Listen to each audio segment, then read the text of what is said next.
नमस्कार,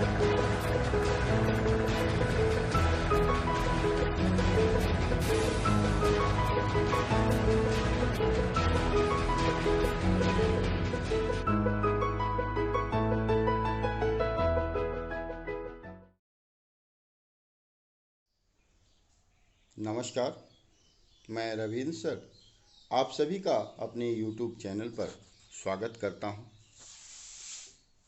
आज के इस व्याख्यान में मैं लेकर के आया हूं CBSE बोर्ड द्वारा संचालित हो रहे पाठ्यक्रम कक्षा 10वीं बा में एक पुस्तक है हिंदी विषय की संचयन से हम लेकर के आते हैं हरिहर काका जो मिथिलेश्वर जी की कहानी है।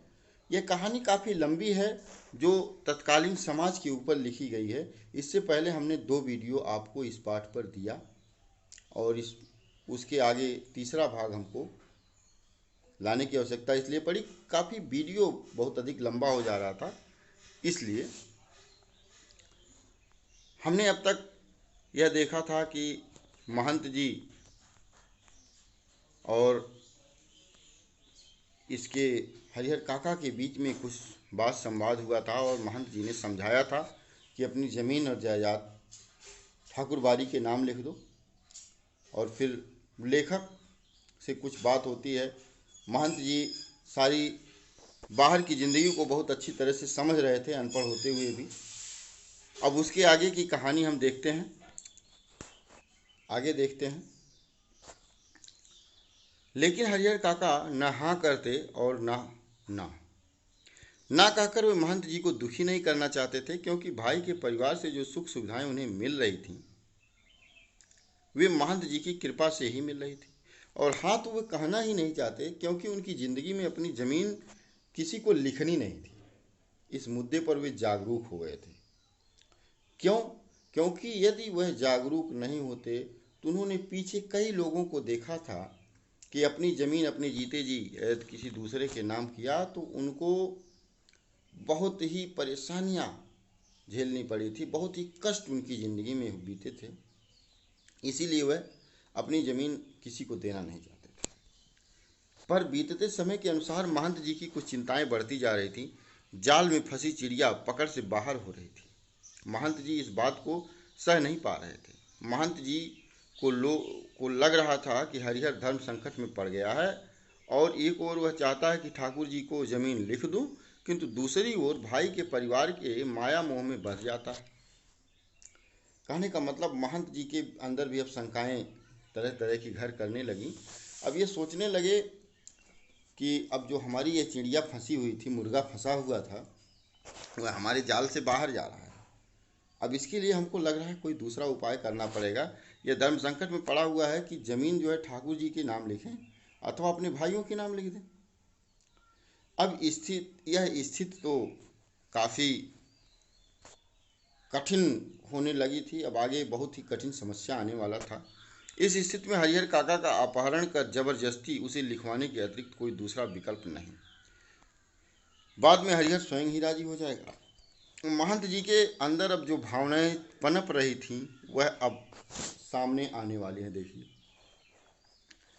अब वह अपहरण करना चाह रहा है महंत जी कि उनको कर लें।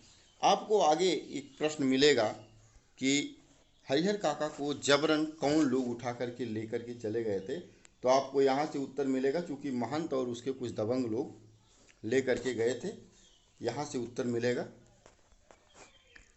तो देखिए क्या चल रहा है।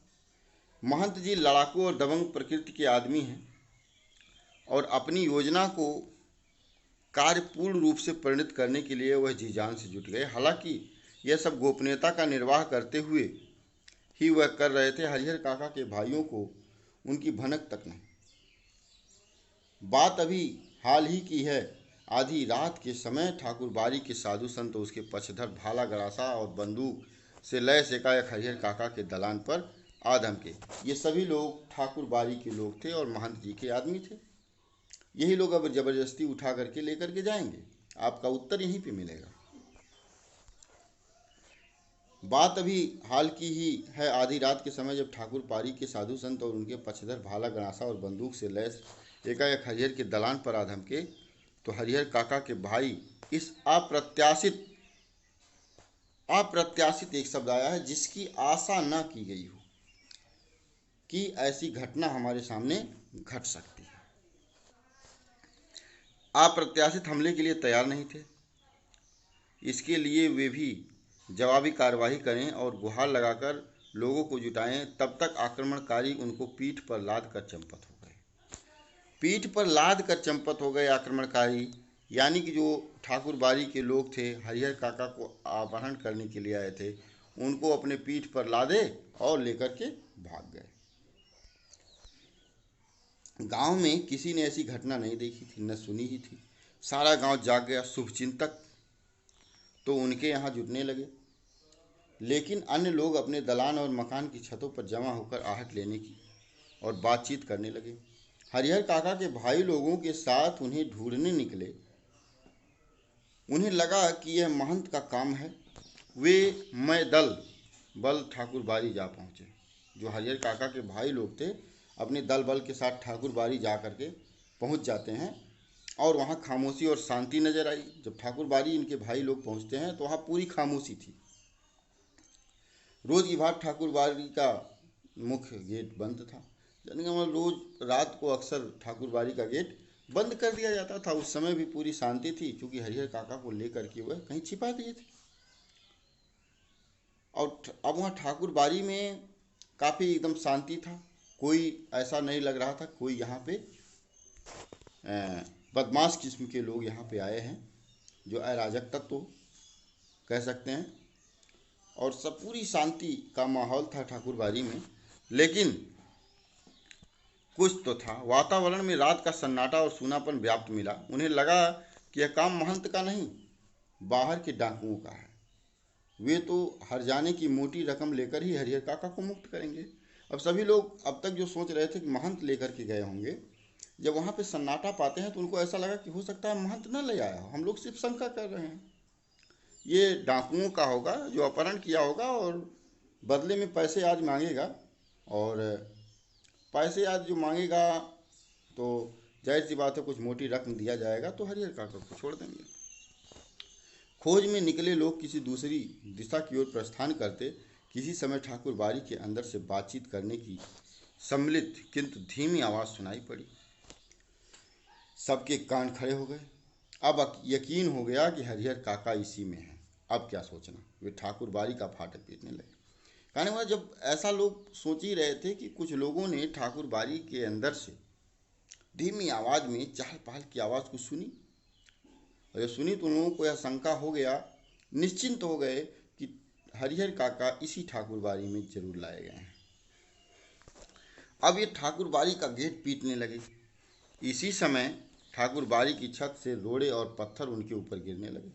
अब तो पूरी तरह से कन्फर्म हो गए कि ठाकुर बारी के लोगों ने ही हरिहर काका को पकड़ कर लाया है। वे तितर बितर होने लगे, अपने हथियार संभाले, लेकिन हथियार संभालने से पहले ही ठाकुर बारी के कमरों की खिड़कियों से फायरिंग शुरू हो गई। एक नौजवान के पैर में गोली लग गई, वह गिर गया। उसके गिरते ही हरिहर काका के भाइयों के पक्षधर भाग चले। सिर्फ वे 3 भाई ही बचे। अपने तीनों के बूते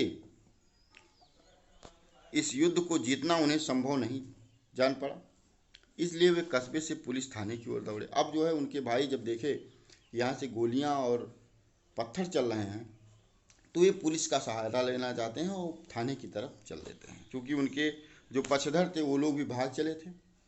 अब इस ठाकुर बारी के भीतर महंत और उसके कुछ चंद विश्वासी साधु सादे और लिखे कागजों पर अनपढ़ हरिहर काका के अंगूठे के निशान जबरन ले रहे थे। हरिहर काका तो महंत के इस व्यवहार से जैसे आसमान से जमीन पर आ गए हों। देखिए, जब ये महंत जी ऐसा व्यवहार हरिहर काका के साथ करने लगे, हरिहर काका के पैरों तले जमीन खिसक गई। वे इसकी कभी आशा नहीं किए थे कि महंत जी भी हमारे साथ ऐसा कर सकते हैं। उन्होंने कभी सपने में नहीं सोचा था कि महंत जी इस रूप में भी आएंगे। जिस महंत जी को वे आदरणीय और श्रद्धेय समझते थे, वह महंत अब उन्हें घृणित और दुराचारी पापी नजर आने लगा। महंत जी के प्रति जो हरिहर काका का भाव था, श्रद्धा का भाव था, अब वह सब समाप्त हो चुका था और महंत जी हरिहर काका को पूरी तरह से पापी नजर आ रहे थे। अब वह उस महंत की सूरत नहीं देखना चाहते थे। अब अपने भाइयों का परिवार महंत की तुलना में उन्हें ज़्यादा पवित्र और नेक और अच्छा लगने लगा था। हरिहर काका ठाकुर बाड़ी से अपने घर पहुंचने के लिए बेचैन थे, लेकिन लोग उन्हें पकड़े हुए थे और महंत जी उन्हें समझा रहे थे कि तुम्हारे भले के लिए ही यह सब किया गया हरिहर। अभी तुम्हें लगेगा कि हम लोग तुम्हारे साथ जोर जबरदस्ती कर रहे हैं, लेकिन बाद में तुम समझ जाओगे कि इस धर्म संकट में तुम पड़े थे, इससे उबारने के लिए मात्र यही एक रास्ता था। अभी भी उसको हरिहर काका को लोग पकड़ करके लाए हैं और उसके बाद भी उनको समझाने के चक्कर में सभी लोग पड़े हुए हैं और ज़बरदस्ती अंगूठा आज भी ले रहे हैं। एक और ठाकुर बाड़ी के भीतर जबरन अंगूठे का निशान लेने और पकड़ कर समझाने का कार्य चल रहा था। दूसरी ओर हरिहर काका के तीनों भाई सुबह होने से पहले ही पुलिस की जीप के साथ ठाकुर बाड़ी आ धमकी। इधर जो है वहाँ वहाँ की कहानी उस तरह से चल रही थी कि उनको समझाया जा रहा था ताकि अपनी ज़मीन का हिस्सा ठाकुर बाड़ी के नाम लिख दें। और उसके भाई हरिहर के भाई पुलिस लेकर के ठाकुर बाड़ी पहुँचते हैं और फाटक पर जब आवाज़ लगाई और दस्तक दी, लेकिन अंदर से कोई जवाब नहीं मिला। अब पुलिस के जवानों ने ठाकुर बाड़ी के चारों तरफ घेरा डालना शुरू कर दिया। ठाकुर बाड़ी अगर छोटी रहती तो पुलिस के जवान आसानी से उसे घेर लेते, लेकिन विशालकाय ठाकुर बाड़ी को पुलिस के सीमित जवान घेर सकने में असमर्थ साबित हो रहे थे। फिर भी जितना संभव हो सका उस रूप में उन्होंने घेरा डाल दिया और अपना अपना मोर्चा संभाला।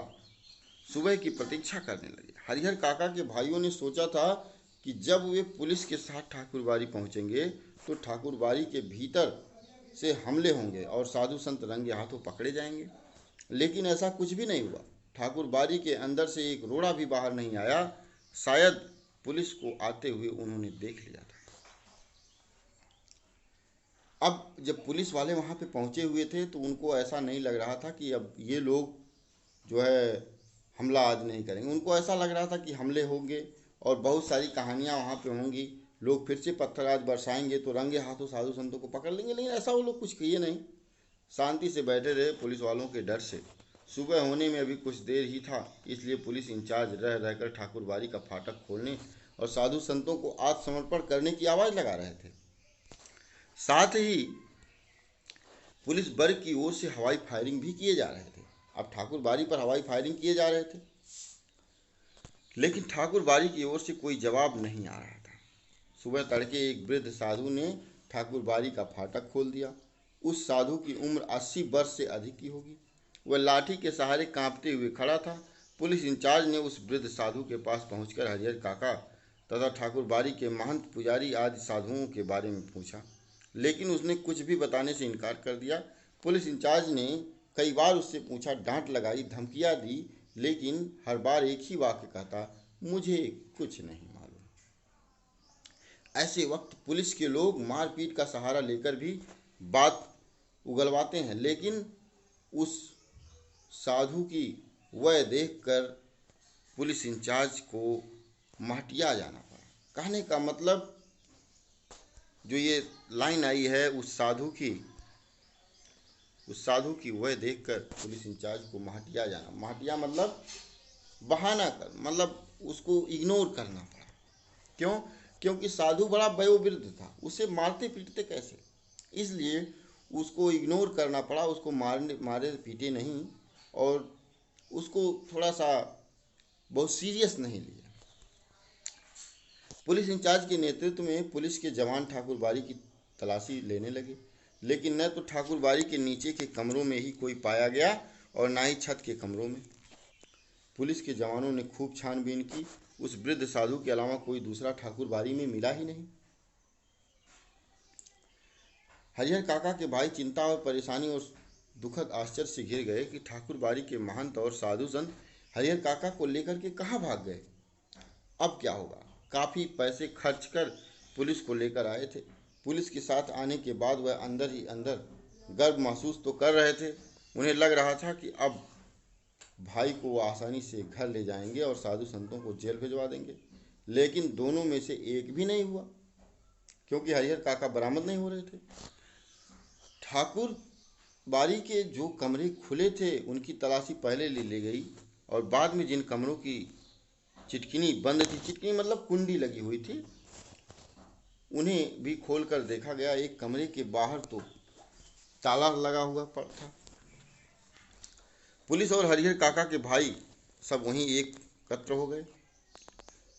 उस कमरे की कुंजी मांगकर वृद्ध साधु से साफ कह दिया गया। जब वह उस कमरे की चाबी मांगी जाने लगी तो वह वृद्ध साधु ने साफ इनकार कर दिया कि इस कमरे की चाबी मेरे पास है ही नहीं, महंत जी के पास है या और कहीं है। उसने कहने का मतलब चाबी देने से साफ इनकार कर दिया। जब उससे पूछा गया इस कमरे में क्या है तो उसने जवाब दिया कि अनाज है। पुलिस इंचार्ज अभी यह सोच रहे थे कि इस कमरे का ताला तोड़कर देखा जाए या छोड़ दिया जाए कि अचानक उस कमरे से दरवाजे के भीतर से किसी ने धक्का देना शुरू कर दिया। पुलिस के जवान सावधान हो गए। ताला तोड़कर दरवाज़ा खोला गया। कमरे के भीतर हरिहर काका जिस स्थिति में मिले उसे देखकर उनके भाइयों का खून खौल उठा। उस वक्त अगर महंत जी और पुजारी अन्य नौजवान साधु नजर आते तो जीते जी उन्हें छोड़ते नहीं। अब देखिए, ये देखिए, पुलिस वाले हैं, पुलिस वाले ये हैं। हरिहर काका यहाँ पर बंधे पड़े हुए हैं। वो लोग छोड़ करके चले गए थे। हरिहर काका को इस स्थिति में छोड़ करके चले गए थे। अब बेचारे गांव के लोग और पुलिस वाले, हरिहर के भाई, सभी लोग दरवाजे से देख रहे हैं। हरिहर काका की स्थिति देखिए, किस तरह से पैर बंधे हुए, आंखों पर पट्टी लगी हुई है। इस स्थिति में हरिहर काका के हाथ पांव तो बांध ही दिए गए थे, उनके मुंह में कपड़ा ठूंस कर बांध दिया गया था। हरिहर काका जमीन पर लुढ़कते हुए दरवाजे तक आए और पैर से दरवाजे पर धक्का लगाया था। काका को बंधन मुक्त किया गया, मुंह से कपड़े निकाले गए। हरिहर काका ने ठाकुर बाड़ी के महंत और पुजारी और साधुओं की काली करतूतों का पर्दाफाश शुरू कर दिया कि वह साधु नहीं, डाकू, हत्यारे और कसाई हैं। अब हरिहर काका उन साधुओं के बारे में बता रहे हैं कि किस प्रकार से उनके साथ अत्याचार किया गया और उन्हें इस रूप में कमरे में बंद कर गुप्त दरवाजे से भाग गए कि उन्होंने कई सादे और लिखे कागजों पर जबरन उनके अंगूठे और निशान लगवाए हैं। ऐसा सब कुछ बताते हैं। हरिहर काका ने देर तक अपने बयान दर्ज कराए। उनके शब्द शब्द में साधुओं के प्रति नफरत और घृणा थी। जीवन में कभी किसी के खिलाफ उन्होंने इतना नहीं कहा होगा जितना ठाकुर बाड़ी के महंत और पुजारी और साधुओं के बारे में कहा। अब महंत का पूरा हाव भाव सबके सामने आ चुका था कि महंत की काली करतूत क्या है, महंत चाहता क्या है। अब हरिहर काका का पुनः अपने भाइयों के परिवार के साथ रहने लगे। इस बार उन्हें दलान पर नहीं, घर के अंदर रखा गया और किसी बहुमूल्य वस्तु की तरह सजो कर, छिपा कर उनकी सुरक्षा के लिए रिश्ते नाते में जितने सूरमा थे सबको बुला लिया गया और हथियार जुटा लिए गए। ऐसी जब घटना हरिहर काका के साथ घट गई तो अपने रिश्तेदार आदि से सभी लोग जो बलशाली लोग थे उनको बुला लिया गया और हरिहर काका की रखवाली करने के लिए, जैसे कोई बहुत जो है मूल्यवान वस्तु हो उसकी जो है रखवाली करते हैं, इसी प्रकार हरिहर काका की रखवाली होने लगी। अब 24 घंटे उनके ऊपर पहरे दिए जाने लगे। अगर किसी आवश्यक कार्यवश काका घर से गांव में निकलते तो 4-5 की संख्या में हथियारों से लैस उनके आगे पीछे चलते रहते। रात में चारों तरफ से घेर कर सोते। भाइयों ने ड्यूटी बांध ली थी, आधे लोग सोते तो आधे लोग जाग कर पहरा देते। इधर ठाकुर बाड़ी का दृश्य भी बदल गया। एक से एक खूंखार लोग ठाकुर बाड़ी में आ गए थे, उन्हें देखकर ही डर लगता था। गांव के बच्चों ने तो ठाकुर बाड़ी की ओर जाना ही बंद कर दिया। हरिहर काका को लेकर गांव प्रारंभ से ही 2 वर्गों में बटा हुआ था। इस नई घटना को लेकर दोनों तरफ की प्रतिक्रियाएं व्यक्त की जाने लगी। और अब हरिहर काका एक सीधे साधे और भोले किसान की अपेक्षा चतुर और ज्ञानी भले थे। वह महसूस करने लगे कि उनके अचानक उनको जो आदर, सम्मान और सुरक्षा किए जाने लगे हैं उसकी वजह है उन लोगों के साथ कोई सगे भाई का संबंध नहीं बल्कि उनकी जायदाद है, अन्यथा वे उनको पूछते तक नहीं। हरिहर काका बहुत अच्छी तरह से समझ रहे थे कि उनकी जायदाद के कारण ही उनको इतनी अच्छी देखरेख की जा रही है। इसी गांव में जायदादहीन भाई को कौन पूछता है। हरिहर काका को अब सब नजर आने लगा। महंत जी की चिकनी चुपड़ी बातों के भीतर सच्चाई भी, और वह भी जान गए थे कि ठाकुर जी के नाम पर वह अपने साधुओं का पेट पालता है। उसे धर्म और परमार्थ से कोई मतलब नहीं है। निजी स्वार्थ के लिए साधु होने और पूजा पाठ करने का ढोंग रचाया है। साधु के बाने में महंत पुजारी और उसके अन्य सहयोगी लोभी, लालची और कुकर्मी हैं। छल बल कल का मतलब यहाँ पे तरह तरह के तरह तरह के दिमाग लगाए जाने लगे कि किस तरह से जो है धन अर्जित कर बिना परिश्रम किए आराम से रहना चाहते थे। अपने छल बल से अपने घृणित इरादों को छिपाने के लिए ठाकुरबाड़ी को इन्होंने माध्यम बनाया है, और एक ऐसा माध्यम जिस पर अविश्वास न किया जा सके।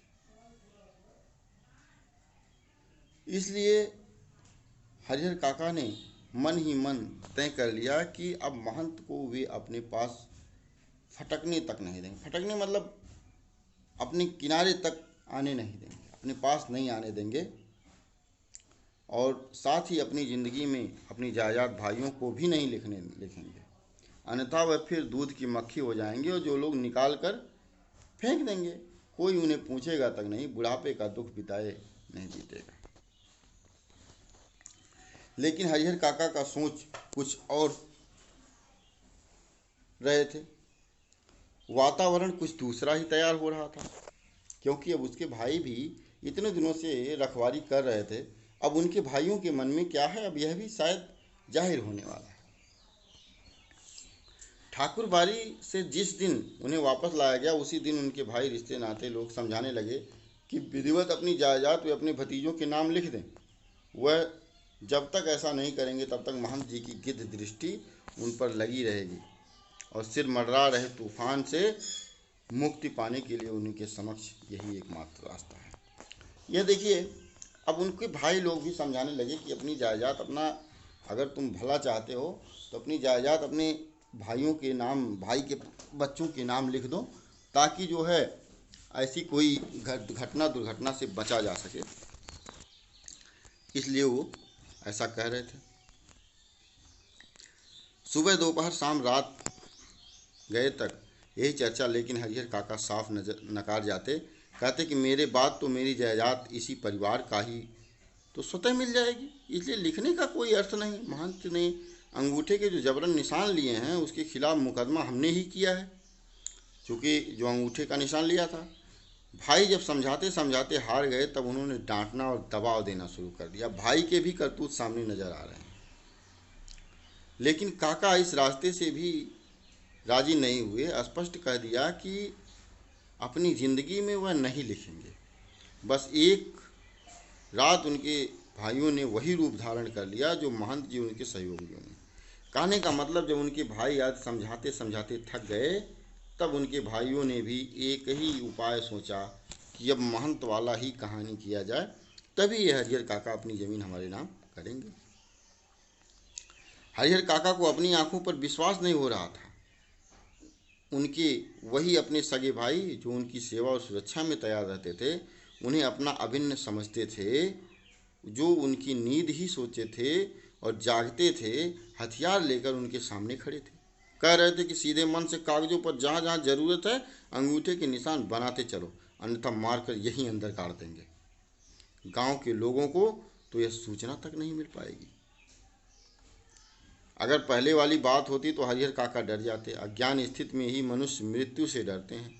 ज्ञान होने के बाद तो आदमी आवश्यकता पड़ने पर मृत्यु को वर्ण करने के लिए तैयार हो जाता। हरिहर काका ने सोच लिया कि ये सब एक ही बार उन्हें मार दें, वह ठीक होगा, लेकिन अपनी ज़मीन लिखकर रमेश्वर की विधवा की तरह शेष जिंदगी वे घुट घुट कर मरे, यह ठीक नहीं। जब ऐसा कहने लगे उनके भाई, तो हरिहर काका ने सोचा कि अब ये लोग हमको अगर मार ही रहे हैं तो मार दें, एक साथ मार दें, हमारी मृत्यु हो जाएगी, हमारी ज़मीन तो ले ही लेंगे, लेकिन अपने जीते जी इनको अपनी ज़मीन तो नहीं लिखेंगे। और एक उनके गांव में एक रमेश्वर नाम का व्यक्ति था जिसकी मृत्यु हो चुकी थी, उसकी पत्नी जिंदा थी। उसकी पत्नी ने ऐसा ही काम किया था और उसने अपना ज़मीन लिख दिया था, उसको जो है बड़ी ही दुर्गति हुई थी। तो वही वो सोच रहे थे कि हम ऐसा रमेश्वर की विधवा की तरह शेष जिंदगी घुट घुट कर मरें, ऐसा ठीक नहीं होगा।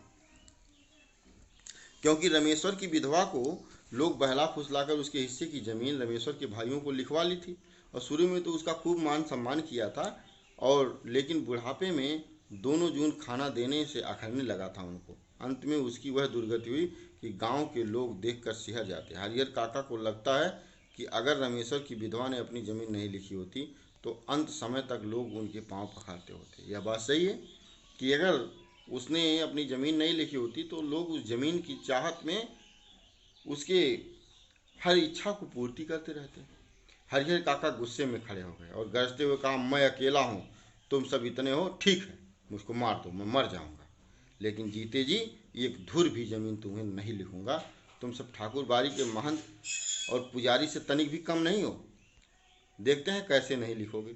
अब ये लोग कहते हैं, जो उसके भाई लोग थे, उन्होंने कहा, देखते हैं कैसे नहीं लिखोगे, लिखना तो तुम्हें है ही, चाहे हंस के लिखो या रो के लिखो। अब देखिए, उसके भाई और उसके रिश्तेदार हरिहर काका को पूरी तरह से पकड़े हुए हैं, देखिए उठाए हुए हैं इस तरह से। अब उससे जबरन लिखवाने का प्रयास कर रहे हैं। हरिहर काका के साथ उनके भाइयों की हाथापाई शुरू हो गई। हरिहर काका अब उस घर से निकलकर बाहर गांव में भाग जाना चाहते थे, लेकिन उनके भाइयों ने उन्हें मजबूती से पकड़ लिया था। अभी हमने दिखाया ना, उनके भाइयों ने मजबूती से पकड़ लिया था, और प्रतिकार करने पर अब वे प्रहार भी करने लगे थे। क्योंकि जब ये प्रतिकार करने का मतलब, जब उसका विरोध कर रहे थे तो उनके भाई उनके ऊपर प्रहार करने लगे, यानी कि मारने पीटने लगे। अकेले हरिहर कई लोगों से जूझ सकने में असमर्थ थे। फलस्वरूप उन्होंने अपनी रक्षा के लिए खूब जोर जोर से चिल्लाना शुरू कर दिया। अब भाइयों को चेत आया कि मुंह तो उन्होंने पहले ही बंद कर देना चाहिए था।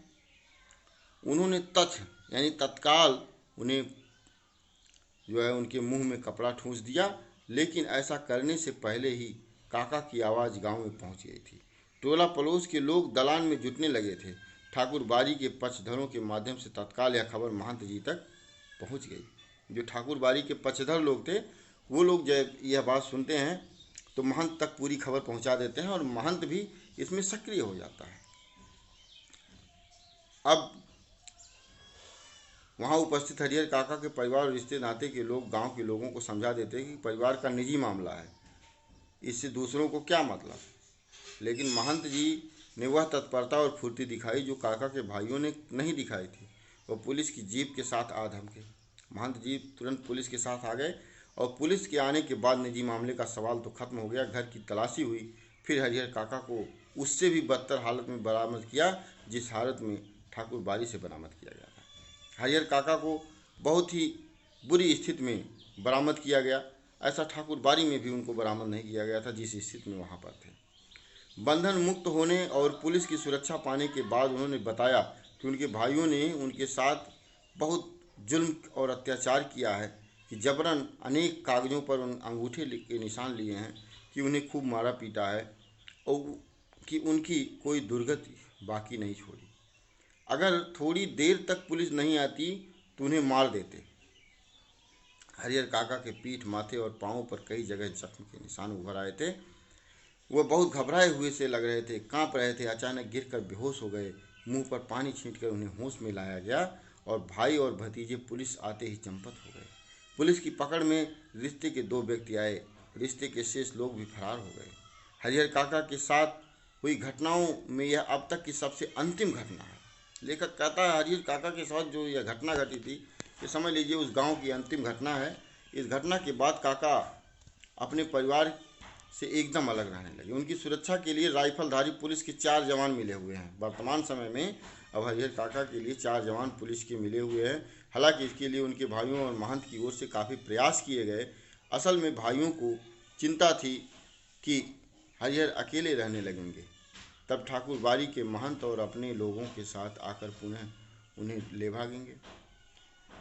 उन लोगों को चिंता हो रही, दोनों लोगों को ये सोच रहे थे, उनके भाई सोच रहे थे कि अगर ठाकुर बाड़ी के लोग कहीं आ धमके तो वे लोग जाकर के इनकी ज़मीन आज लिखवा लेंगे, और महंत जी को यह चिंता होती थी कहीं ऐसा ना हो उनके भाई लिखवा लें। इसलिए दोनों लोग देख रेख में लग गए और ये लोग इनके पीछे से सपोर्ट किया और 4 पुलिस के जवान भी मिल गए और हरिहर काका की देख रेख करने लगे, उनके साथ बॉडीगार्ड के रूप में हो गए। असल में भाइयों को चिंता थी कि हरिहर अकेले रहने लगे, ठाकुर बाड़ी के महंत अपने लोगों के साथ आकर पुनः ले भागेंगे, और यही चिंता महंत जी को भी थी, हरिहर को अकेला और असुरक्षित पाकर उनके भाई पुनः उन्हें धर दबोचेंगे। इसीलिए हरिहर काका अपनी सुरक्षा के लिए पुलिस की मांग करने लगे। तब नेपथ्य मतलब पर्दे के पीछे से रहकर उनके भाइयों ने, यानी कि अंदर ही अंदर सपोर्ट करके पुलिस के द्वारा महंत भी और उनके भाइयों ने भी पैरवी लगाई और पैसे खर्च कर उन्हें पूरी तरह सहायता पहुंचाई कि उनकी सहायता का ही परिणाम है कि एक व्यक्ति की सुरक्षा के लिए पुलिस के 4 जवान आज तैनात किए गए हैं। जहां तक मैं समझता हूं, फिलहाल हरिहर काका पुलिस की सुरक्षा में रह जरूर रहे हैं, लेकिन वास्तविक सुरक्षा ठाकुर बाड़ी और अपने भाइयों की ओर से मिल रही है, क्योंकि दोनों लोग संकालु हैं कि कहीं ऐसा न हो ये ज़मीन और जायदाद हरिहर काका से ले लें। ठाकुर बाड़ी के साधु संत काका के भाई इस बात से के प्रति पूरी तरह सतर्क हैं कि उनमें से कोई या गांव का कोई अन्य हरिहर काका के साथ जोर जबरदस्ती न कर पाए। साथ ही अपना सद्भाव और मधुर व्यवहार प्रकट कर उन्हें पुनः अपनी ध्यान की ओर खींचने के लिए दोनों दल प्रयत्नशील हैं। अब जोर जबरदस्ती नहीं, अब बहुत ही प्रेम भाव से दोनों दल अपनी तरफ खींचना चाहता है। गांव में एक नेताजी हैं, वह न तो कोई नौकरी करते हैं और न ही खेती गृहस्थी, फिर भी 12 महीने मौज उड़ाते हैं। राजनीति की जादुई छड़ी उनके पास है। उनका ध्यान हरिहर काका की ओर जाता है। वह तत्काल गांव के कुछ विशिष्ट लोगों के साथ उनके पास पहुंचते हैं और यह प्रस्ताव रखते हैं कि उनकी ज़मीन में हरिहर उच्च विद्यालय नाम से एक हाई स्कूल खोला जाए। इससे उनका नाम अमर हो जाएगा, उनकी ज़मीन का सही उपयोग होगा और गांव के विकास के लिए एक स्कूल मिल जाएगा। लेकिन हरिहर काका के ऊपर तो अब कोई दूसरा रंग चढ़ने वाला नहीं था। नेताजी भी निराश होकर लौट जाते। इन दिनों गांव की चर्चाओं के केंद्र में हरिहर काका हैं और आंगन, खेत, खलिहान, अलाव, बगीचे, बरगद, हर जगह उनकी चर्चा होती है। उनकी घटना की तरह विचारणी और चर्चनीय कोई दूसरी घटना नहीं। गांव में आए दिन छोटी बड़ी घटनाएं घटती रहती हैं, लेकिन काका के प्रसंग के सामने उनका कोई अस्तित्व नहीं। गांव में जहां कहीं भी जिन लोगों के बीच हरिहर काका की चर्चा छिड़ती है, तो फिर उनका कोई अंत नहीं।